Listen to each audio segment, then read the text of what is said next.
انتقال ہوا۔ حضرت خدیجہ الکبریٰ رضی اللہ تعالی عنہا آپ صلی اللہ علیہ وسلم کی سب سے پہلی زوجہ ہیں۔ حضرت خدیجہ الکبریٰ رضی اللہ تعالی عنہا کے والد کا نام خویلد تھا اور یہ مکہ کے بڑے کامیاب اور بڑے تاجروں میں شمار ہوتے تھے۔ حضرت خدیجہ الکبریٰ رضی اللہ تعالی عنہا بھی پڑھی لکھی خاتون تھی۔ حضرت خدیجہ الکبریٰ رضی اللہ تعالی عنہا کا پہلا نکاح ابو حالہ سے ہوا۔ ان سے 3 بچے، ایک روایت کے مطابق 2 بیٹے پیدا ہوئے اور یہ تینوں پھر آگے جا کر آپ صلی اللہ علیہ وسلم کے صحابی ہوئے۔ تو اس شخص کا، اس شوہر کا، ابو حالہ کا انتقال ہو گیا۔ پھر دوسرا نکاح عتیق بن عائض مخزومی ان سے ہوا۔ ان سے ایک بیٹی پیدا ہوئی۔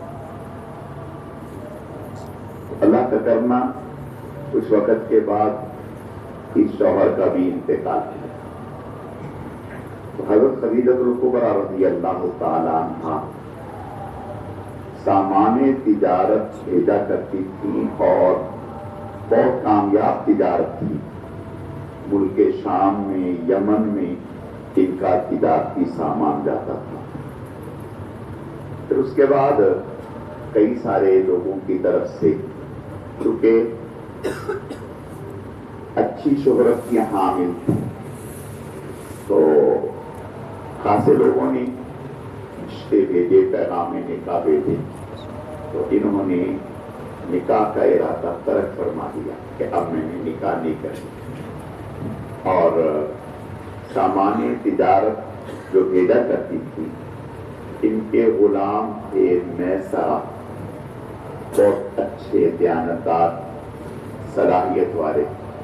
وہ سارے سامان تجارت کی نگرانی کیا کرتی تھی، چونکہ خود پڑھی لکھی تھی، توجہ دیتی تھی کاروبار پر، تو کاروبار ماشاءاللہ اچھا بڑھ گیا۔ ایک دفعہ ان کے اس غلام میسرہ نے انہیں مشورہ دیا کہ بھی آپ اس دفعہ اپنے سامان تجارت کو آپ صلی اللہ علیہ وسلم، جو ابھی اس وقت نبوت سے سرفراز نہیں ہوئے تھے، محمد ابن عبداللہ، آپ ان کی سرپرستی میں بھیجیں، اور وہ بڑے دیانتدار ہیں۔ تو انہوں نے اپنے اس غلام کے مشورے کو قبول کرتے ہوئے اپنا سامان تجارت آپ صلی اللہ علیہ وسلم سے کہا کہ آپ لے کے جائیں، میرے پورے سامان کی نگرانی، کاروبار کی نگرانی۔ آپ صلی اللہ علیہ وسلم نے قبول فرمایا۔ 2 مہینے کے بعد جب واپسی ہوئی تو میسرہ نے آ کر حضرت خدیجہ الکبریٰ رضی اللہ تعالی عنہا کو کہا کہ میں نے اس نوجوان میں جو صلاحیتیں اور صفات، خوبیاں دیکھی ہیں، وہ آج تک کسی میں نہیں دیکھی۔ ایک تو حوصلے والے بہت ہیں، دوسرا متانت کے ساتھ گفتگو کرتے ہیں، غیر سنجیدہ گفتگو نہیں ہوتی، تیسرا الجھتے نہیں ہیں، ذہین ہیں۔ اور پھر تجارت جب ہم سفر کر رہے تھے تو ایک جگہ پر نستورہ، ایک وہاں عبادت خانہ تھا عیسائیوں کا، اس کے راہب نے ایک جگہ پر آ کر انہیں کہا اور مجھ سے پوچھا کہ یہ کون ہے۔ میں نے بتایا کہ یہ مکے کے نوجوان ہیں۔ تو اس نے کہا کہ یہ جس درخت کے نیچے انہوں نے آرام کیے ہیں، ہماری کتابوں میں لکھا ہے کہ یہاں آخری نبی آ کر کے آرام کرے گا۔ تو مجھے اس پہ تھوڑا سا وہ ہو رہا ہے۔ تو خیر کہنے لگے کہ پھر انہوں نے آ کر اس طرح سے آپ صلی اللہ علیہ وسلم کے بارے میں بتایا، اور پھر آپ صلی اللہ علیہ وسلم کی اس تجارتی نگرانی کی وجہ سے، دیانتداری کی وجہ سے پہلے سے کہیں زیادہ اس سے نفع ہوا۔ تو حضرت خدیجہ الکبریٰ رضی اللہ تعالی عنہا نے جب اپنے غلام سے سنا اور دیکھا تو انہوں نے اپنی ایک سہیلی تھی نفیسہ، ان کے ذریعہ سے جناب رسول اللہ صلی اللہ علیہ وسلم کو پیغام نکاح بھیجا۔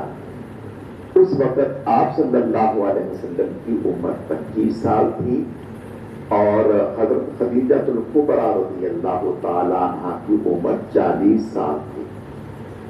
تو آپ صلی اللہ علیہ وسلم نے ارشاد فرمایا کہ میں اپنے چچا ابو طالب کے مشورے کے بغیر کوئی قدم نہیں اٹھانا چاہتا۔ ان سے مشورہ ہوا، انہوں نے اس پیشکش کو قبول کر لیا کہ ٹھیک ہے۔ تو نکاح اس وقت حضرت ابراہیم علیہ السلام کے دین کا جو ایک طریقہ تھا اس کے مطابق آپ کے چچا حضرت ابو طالب نے آپ کا نکاح پڑھایا۔ مہر میں 500 درہم اور ایک روایت کے مطابق 20 اونٹ مہر کے طور پر مقرر ہوئے، اور پھر رخصتی ہوئی تو ولیمہ ہوا۔ پھر اللہ پاک نے شادی کے 1-2 سال کے بعد بیٹا عطا فرمایا قاسم۔ تو آپ صلی اللہ علیہ وسلم اس بچے کی نسبت سے ابو القاسم کہلانے لگے کنیت۔ تو جب وہ چلنے لگا تو اللہ کا کرنا اچانک بیمار ہوا، انتقال ہو گیا۔ پھر اللہ پاک نے بیٹی عطا فرمائی سیدہ زینب رضی اللہ تعالی عنہا۔ پھر اس کے بعد سیدہ رقیہ رضی اللہ تعالی عنہا، پھر سیدہ ام کلثوم رضی اللہ تعالی عنہا، پھر سیدہ فاطمہ الزہرا رضی اللہ تعالی عنہا۔ حضرت خدیجہ الکبریٰ رضی اللہ تعالی عنہا آپ صلی اللہ علیہ وسلم کے ساتھ رہی۔ تو آپ صلی اللہ علیہ وسلم جب 39 سال کی عمر کو پہنچے تو آپ غار حرا میں تشریف لے جایا کرتے، 10 دن 15 دن مہینہ وہاں گزارتے اور وہاں اللہ کی عبادت کیا کرتے۔ حضرت خدیجہ الکبریٰ رضی اللہ تعالی عنہا بھی کئی دفعہ آپ کے ساتھ جا کر وہاں عبادت میں مصروف رہی۔ یہیں پر سب سے پہلے آپ صلی اللہ علیہ وسلم پر غار حرا میں وحی آئی، اور حضرت جبرائیل علیہ السلام انسانی شکل میں نمودار ہوئے، اچانک ظاہر ہو گئے، اور آپ صلی اللہ علیہ وسلم سے فرمانے لگے اقرأ بسم ربک الذی خلق خلق الانسان من علق۔ آپ صلی اللہ علیہ وسلم نے ارشاد فرمایا ما انا بقاری، میں تو پڑھا ہوا نہیں۔ تو حضرت جبرائیل علیہ السلام نے آپ کو اپنے سینے سے لگایا اور کس کے زور سے دبایا۔ آپ صلی اللہ علیہ وسلم نے ارشاد فرمایا کہ مجھے انہوں نے اتنا دبایا مجھے میری طاقت انتہا کو پہنچ گئی، یعنی میرے طاقت سے باہر ہو گئے۔ پھر چھوڑا، پھر کہا اقرأ بسم ربک الذی، پڑھے۔ میں نے پھر کہا ما انا بقاری، میں تو پڑھا ہوا نہیں۔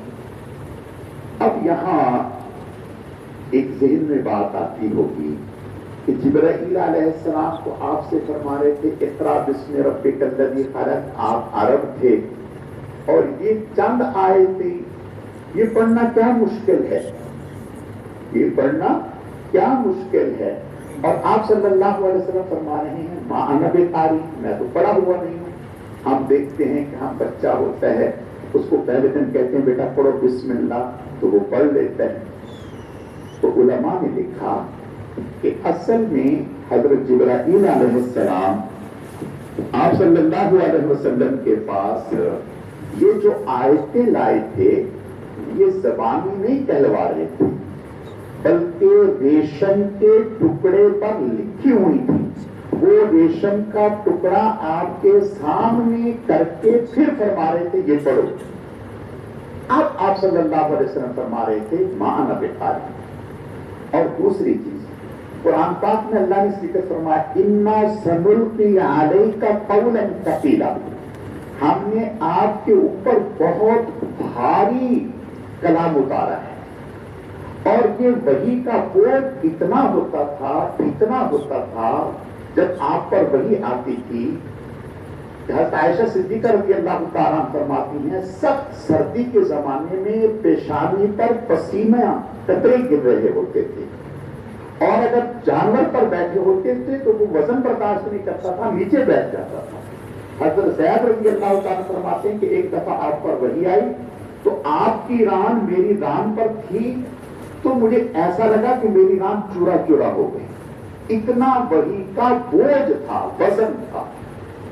تو آپ صلی اللہ علیہ وسلم جب تیسری مرتبہ انہوں نے دبایا حضرت جبرائیل علیہ السلام نے، تو آپ علیہ السلام نے ساتھ کہنا شروع کر دیا، یہ آیتیں ساتھ دہرانا شروع کر دی. اور گھر میں جب تشریف لائے تو آپ کپی تاری تھی، بخار شدید، اور آپ صلی اللہ علیہ وسلم نے حضرت خدیجہ الکبریٰ رضی اللہ تعالی عنہا سے فرمایا کہ مجھے تو اپنی جان کی ہلاکت کا اندیشہ ہے، اور بتایا کہ میرے ساتھ یہ واقعہ پیش آتا. اور مجھے فرمایا زمیلونی مجھے کمبل اڑاؤ، مجھے کمبل. حضرت خدیجہ الکبریٰ رضی اللہ تعالیٰ اس موقع پر آپ صلی اللہ علیہ وسلم کو تسلی دی. فرمایا کلا واللہ ما یخزیک اللہ ابدا، اللہ کی قسم ہرگز نہیں، اللہ کبھی آپ کو رسوا نہیں کریں گے. انک لتصل الرحم، آپ تو صلہ رحمی کرنے والے ہیں. وتکسب المعدوم، اور غریبوں ناداروں کے لیے کمائی کر کے ان کے اوپر خرچ کرتے ہیں. وتعین علی نوائب الحق، اور جو مصیبت زدہ لوگ ہوتے ہیں ان کے اوپر آپ خرچ کرتے ہیں اور ان کی مصیبت کو دور کرتے ہیں. تو حضرت خدیجہ الکبریٰ نے آپ کو تسلی. اور یہی حضرت خدیجہ الکبریٰ ایک دفعہ آپ صلی اللہ علیہ وسلم کے لیے غار حرا پر کھانا لے کے جا رہی تھی. حضرت جبرائیل علیہ السلام آئے اور آ کر کے فرمایا کہ ابھی خدیجہ الکبریٰ آپ کے پاس کھانا لے کے آئیں گی، اللہ کا انہیں سلام کہہ دیں. اللہ اکبر، اس سے بڑی کیا شان ہوگی کہ ابھی خدیجہ الکبریٰ آپ کے پاس آ رہی ہیں، جب وہ پہنچیں تو انہیں کہیں کہ اللہ آپ کو سلام کہہ رہی ہیں. تو حضرت خدیجہ الکبریٰ بہت حوصلے والی تھی. تو آپ صلی اللہ علیہ وسلم نے حضرت خدیجہ الکبریٰ کو دنیا میں ہی بشارت دی. فرمایا جنت میں اللہ نے آپ کے لیے موتی کا بہترین محل بنایا ہے جس میں آپ رہیں گی. اور فرمایا جنتی عورتوں کی آپ سردار ہوں. آپ صلی اللہ علیہ وسلم حضرت خدیجہ الکبریٰ کی یہ خصوصیت ہے کہ 25 سال آپ کی رفاقت رہی. ان 25 سالوں میں آپ صلی اللہ علیہ وسلم نے کسی اور خاتون سے نکاح نہیں فرمایا. ان کے انتقال کے بعد آپ صلی اللہ علیہ وسلم جب کبھی گھر میں کوئی اچھا سالن پکتا یا گوشت پکتا تو حضرت خدیجہ الکبریٰ کی جو دوستیں ہوتی آپ ان کے ہاں بھی پہنچاتے خدیجہ الکبریٰ کی نسبت سے. حضرت عائشہ صدیقہ فرماتی ہیں کہ مجھے رشک آتا حضرت خدیجہ الکبریٰ پر. تو کئی دفعہ میں نے کہا بھی، آپ نے فرمایا عائشہ تمہیں کیا پتا، خدیجہ الکبریٰ نے تو سب کچھ مجھ پر قربان کر دیا اور اللہ نے مجھے اولاد ان سے دی.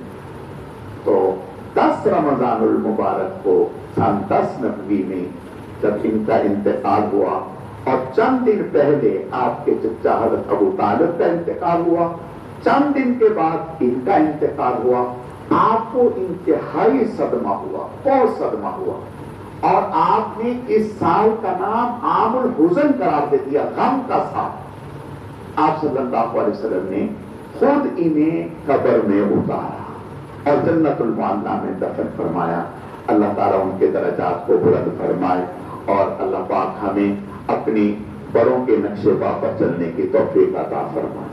الحمدللہ رب العالمین والعاقبۃ للمتقین والصلاۃ